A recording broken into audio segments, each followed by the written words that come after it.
Warahmatullahi wabarakatuh. Kembali bersama Bogor Channel TV, BC Production, di mana setiap episode kita selalu menghadirkan narasumber, baik dari tokoh, dari kalangan politis, termasuk juga pengusaha. Kali ini saya ketemu dengan tokoh muda yang memang saat ini sedang senter terdengar di Kota Bogor. Insya Allah beliau akan menjadi bagian daripada masyarakat Kota Bogor yang akan ikut kontestasi politik di Pilkada Wali Kota Bogor 2024. Kang Aji Jaya Bintara. Ya.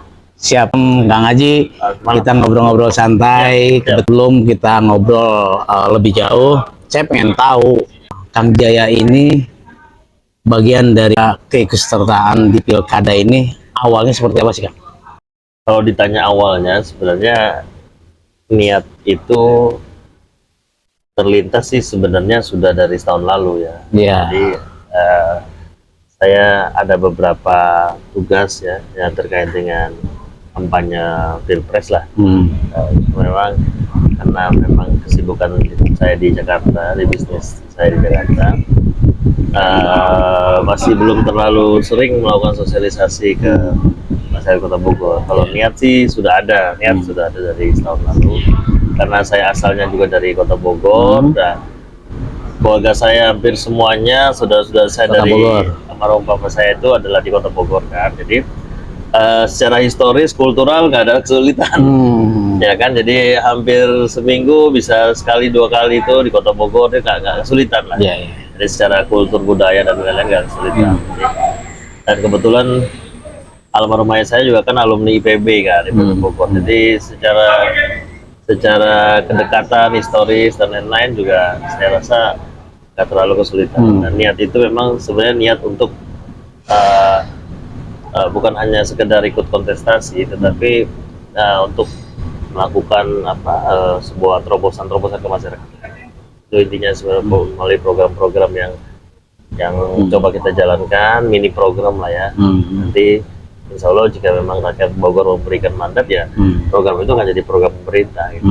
Kota Bogor yang fokusnya itu yang memang Kang Jaya sendiri melihat, mendengar, merasakan di masyarakat sejauh ini Kota Bogor masih seperti apa sih, Kang?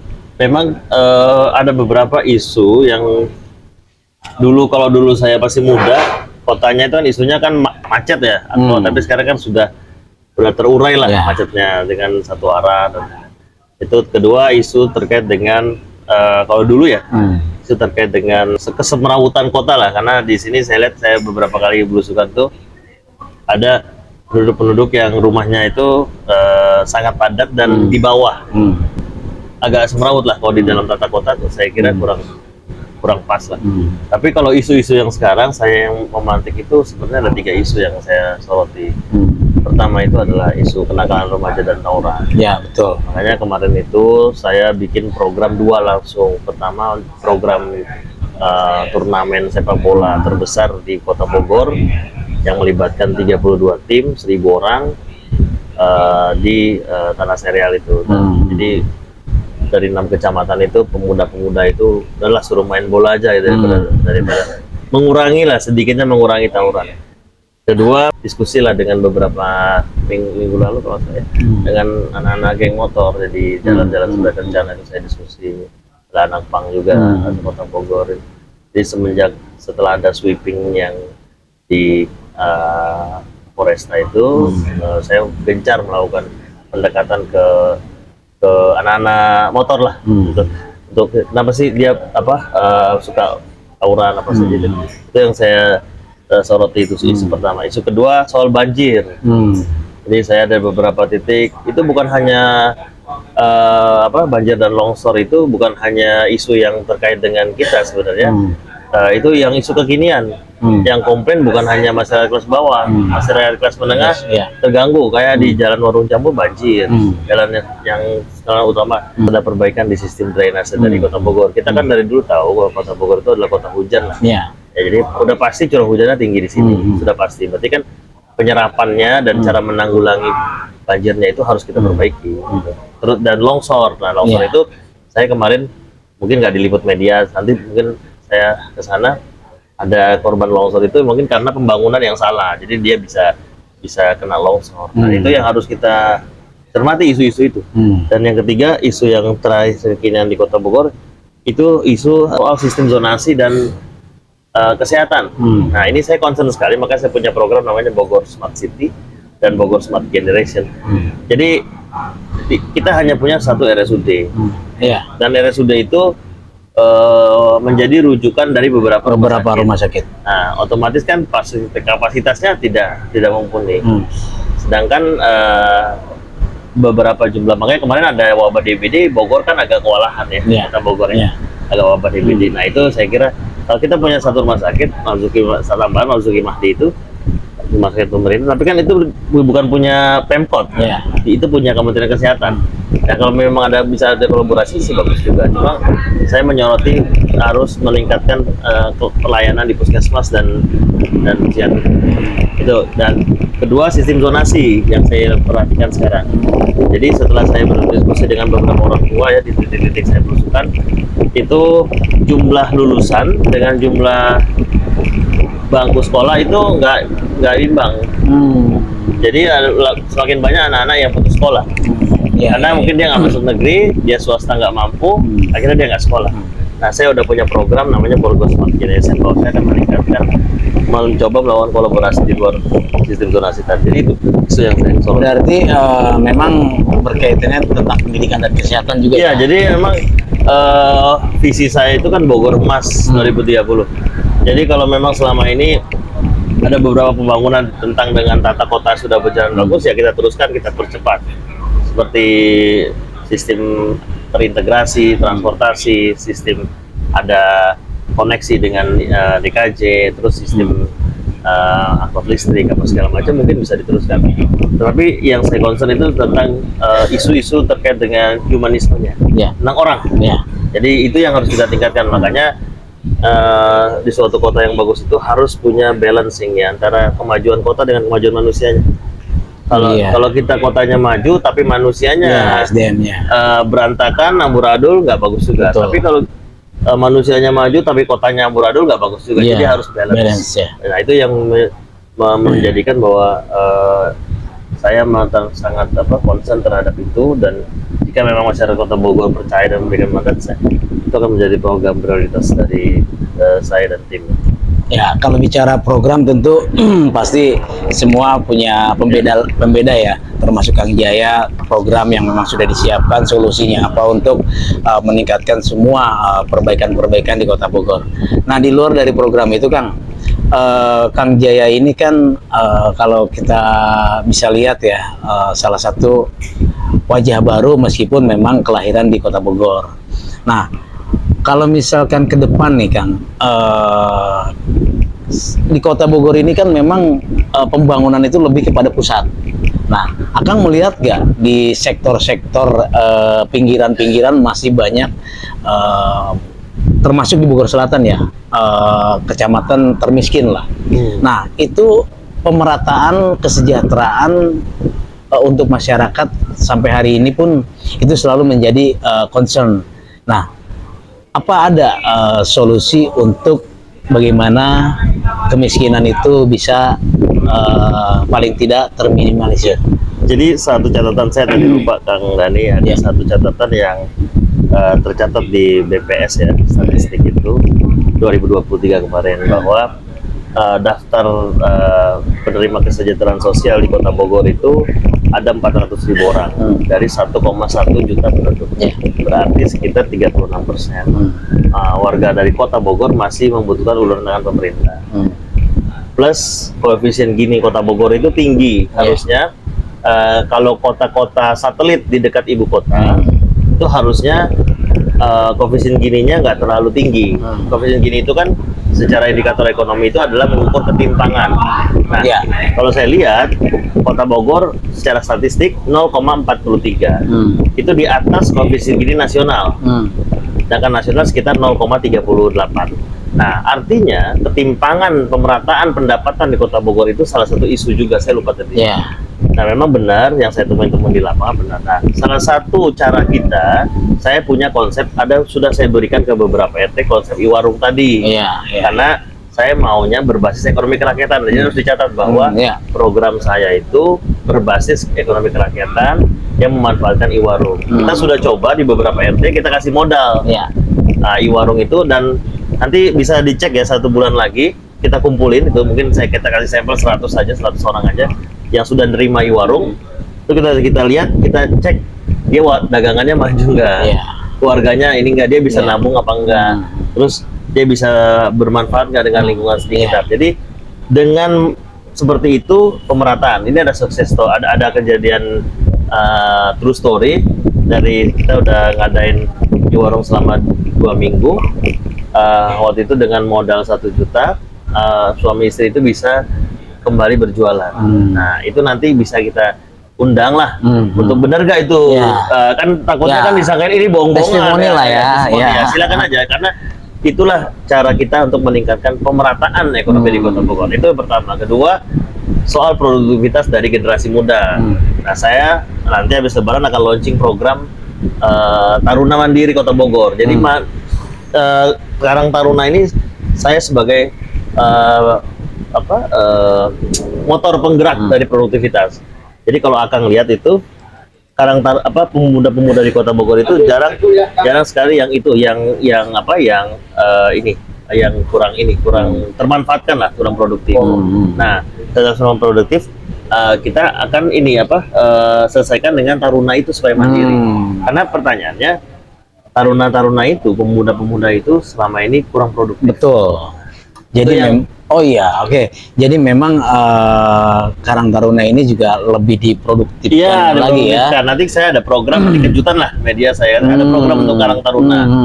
Jadi Karang Taruna itu selain bisa bermanfaat buat lingkungannya, dia bisa menjadi motor penggerak produktivitas. Iya. Jadi biasanya nih kalau Gen Z nih, kalau kita lihat akan lihat kemana-mana di Gen Z di Kota Bogor itu pasti dia punya role model lah. Ya. Jadi misalkan kalau satu temennya maju, pasti dia pengen termotivasi ikut maju. Kalau satu temennya rusak, dia ikutan rusak. Betul. Gitu lah. Berarti tadi ngelihat dari ketimpangan sosial di masyarakat tentang untuk masyarakat yang lebih diberdayakan lagi tentang kesejahteraannya itu melalui e-warung tadi ya. E-warung. Salah satunya e-warung, program unggulan Kang Jaya. Kedua mungkin ini Kang, yang tadi bicara soal anak muda ya. Anak muda juga kan banyak yang putus sekolah. Itu kan bicara tentang pendidikan. Nah, pendidikan seperti apa Kang nih menurut Akang di Kota Bogor yang memang sepertinya yang harus Akang genjot nih? Pendidikan sebenarnya ada beberapa karakteristik ya. Jadi kalau saya bedah suatu kurikulum pendidikan, ada gap yang saya temukan terkait dengan pendidikan yang di Kota Bogor ini. Pertama itu adalah gap kuantitas. Ya. Jadi kuantitas penyerapan bangku sekolah kita kurang, terutama sekolah negeri. Berarti kita harus melakukan kerjasama zonasi di luar sistem zonasi. Bahwa ada misalkan ya, dia dari SMP ke SMA, ya. Kita belum bicara kualitas, kita bicara kuantitas. Ada anak dari SMP ke SMA, dia nilainya di bawah dan tidak masuk sekolah negeri. Berarti dia harus cari swasta. Nah, pada saat dia cari swasta, dia nggak mau biaya. Nah, kita punya program untuk minimal mensekolahkan dia dulu. Nah, dengan kerjasama dengan sekolah swasta, subsidi pemerintah. Ya. Tapi kita lihat kinerja anaknya ini, kita panggil orang tuanya. 6 bulan kita harus evaluasi. Kita kasih subsidi. Jadi misalkan, karena dia bayar swasta, dan itu kita gratiskan biaya pangkalnya, supaya dia intinya dia duduk dulu deh. Dia sekolah dulu deh.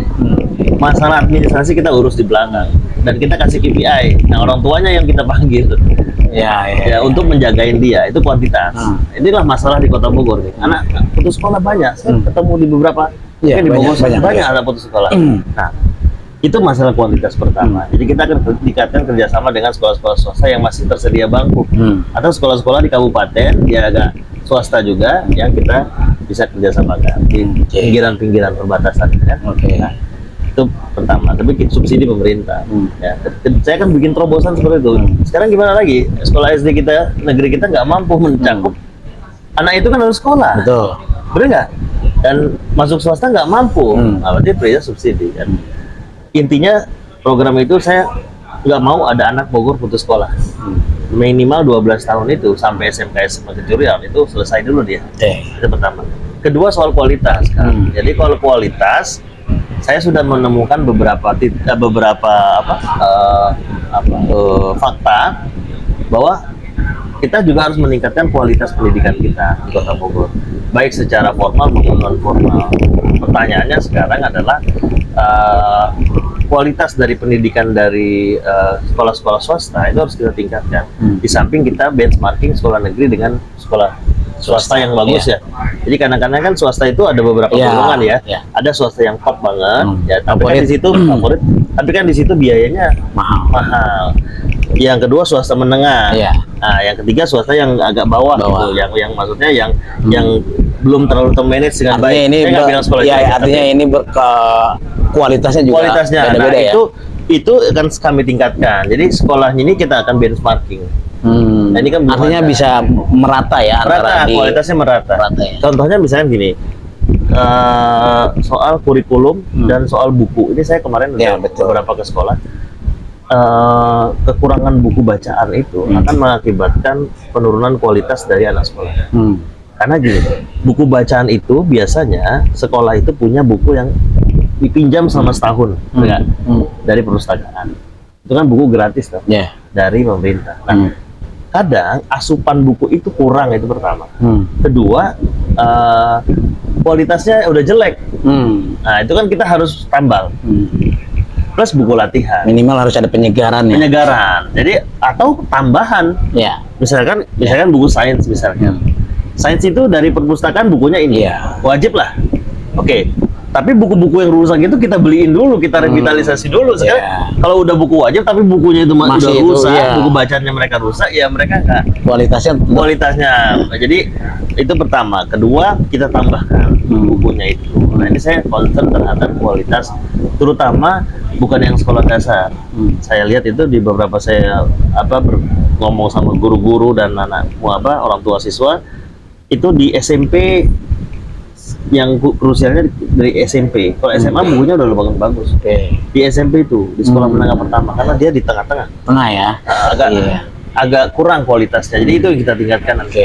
Nah, di luar dari itu tadi, Kang Jaya, ini terakhir ya, tentang soal banyaknya setelah anak muda lulus sekolah, mereka membutuhkan peluang kerjaan. Siap. Nah, peluang kerja ini kebanyakan kan yang tadi balik lagi, mereka setelah lulus mereka juga akhirnya menganggur, bahkan banyak sekali tidak sesuai dengan jurusan dan bidangnya. Apa aja dilakukan. Memang saat ini kan kita lihat keahlian, kemampuan itu penting. Nah, ini untuk mengurai semua anak muda sehingga mereka tamat sekolah bisa kerja, itu bagaimana Kang Jaya? Memang saya punya program namanya Bogor Smart Generation. Jadi Bogor Smart Generation itu saya ingin di 2030 tidak ada lagi anak-anak putus sekolah di Kota Bogor. Itu pertama. Kedua, tidak ada lagi anak SMK ataupun lulus kuliah yang menganggur. Itu KPI kita. Nah, pertanyaannya adalah kita harus hitung betul posisi sekarang. Berapa anak yang putus sekolah, berapa anak yang menganggur. Nah, ini kan datanya belum kita dapatkan secara pasti, tapi mungkin ada ya. Nah, program kita itu adalah pertama, kalau yang tadi kan yang putus sekolah kita udah bahas. Yang kedua ini yang terkait dengan pekerjaan. Nah, saya ada program yang namanya RT sebagai duta kerja. Itu salah satu awal untuk kita menggerakkan RT untuk mengidentifikasi potensi pengangguran dan potensi kemungkinan menganggur di wilayah. Dia laporan ke kita. Contoh, oh ini anak ini sudah lulus SMA, SMK, tapi kok masih di rumah aja. Berarti kan ada potensi dia menganggur. Ya kan? Itu didata. Nah, pada saat didata, kita lihat dia udah lulus belum? Sudah. Nah, kita kumpulin kan. Kita adakan sosialisasi persiapan dia prakerja. Ya kan, kita pelatihan apa segala. Dan itu harus dipaksakan, tidak bisa tidak dipaksakan. Nggak bisa you datang, you ini terserah you mau datang mau nggak bisa. Itu harus paksa. Bagian daripada kewajiban. Bagian dari kewajiban. Itu yang kita tekan adalah orang tuanya. Daripada you tawuran, daripada you keahlian. Nah, kita sudah pelatihan. Nah, sekarang kita bicara demand, kan? Ya. Nah, pemerintah Kota Bogor, jika saya terpilih, misalkan, saya akan menyediakan akses yang luas kepada pekerjaan. Saya akan mengadakan kerjasama-kerjasama. Pertama, di Kota Bogor sendiri, kita hitung berapa kebutuhan lapangan pekerjaan baru di Kota Bogor. Oh, misalkan nggak cukup, ya udah kita ke Jabodetabek, DKJ, Bekasi, segala macam. Masih ada, pasti ada dong, nggak mungkin nggak ada. Masih ada. Nah, berapa kita bisa kerja sama perusahaan-perusahaan? Kita pokok tentu dengan kualitas dan standar kompetensi yang mereka butuhkan. Contohnya misalkan di Kota Bogor ada di sini SMK yang memproduksi orang yang paham elektronik. Ya, kita harus cari dong lapangan pekerjaan di Jabodetabek lah ya, yang memang mempekerjakan orang yang pabrikan ataupun toko ataupun apa yang bisa menerima dia, betul nggak? Kita bikinlah kerjasama, kita salurkan lah. Tentu dengan keahliannya Ya, misalkan jahit, ya, terus solder, misalkan listrik, ya kan apa. Nah, di Jabodetabek nggak cukup, di Jawa, Jawa nggak cukup, luar Jawa nggak cukup, di luar negeri. Jadi kita maksimalkan potensi-potensi itu. Nah, makanya kalau saya terpilih menjadi wali kota, salah satu program rutin saya itu adalah mengenalkan job fair setahun 4 kali. Wih, luar biasa, job fair. Sebenarnya di orang itu setiap semester kuartal ya, kalau nggak bisa per kuartal 2 tahun, setahun 2 kali dulu. Memang sekarang kayaknya jarang banget job fair. Jarang. Udah nggak ada malah. Iya. Kalau dulu banyak ya. Banyak. Jadi sebenarnya gini, job fair itu bukannya sesuatu yang mubazir, tapi masih berguna. Kenapa? Karena di situ kita bisa melibatkan perusahaan-perusahaan secara apa tuh tertulis. Dan secara agreement itu kita sudah mengikat. Yang penting gini, contohnya Astra, contohnya apa, butuh pengkaryawan, ayo datang ke Kota Bogor. Berarti memang peran daripada pemerintah itu penting ya? Sangat. Karena gini, masalahnya pengangguran itu kita nggak bisa kita diamkan, itu pertama. Kedua, bukan masalah yang tidak bisa diselesaikan. Bisa kok. Bisa semua. Masalahnya ya? mau apa enggak? Mau apa enggak? Iya. Pertanyaannya mau apa enggak? Iya. Benar.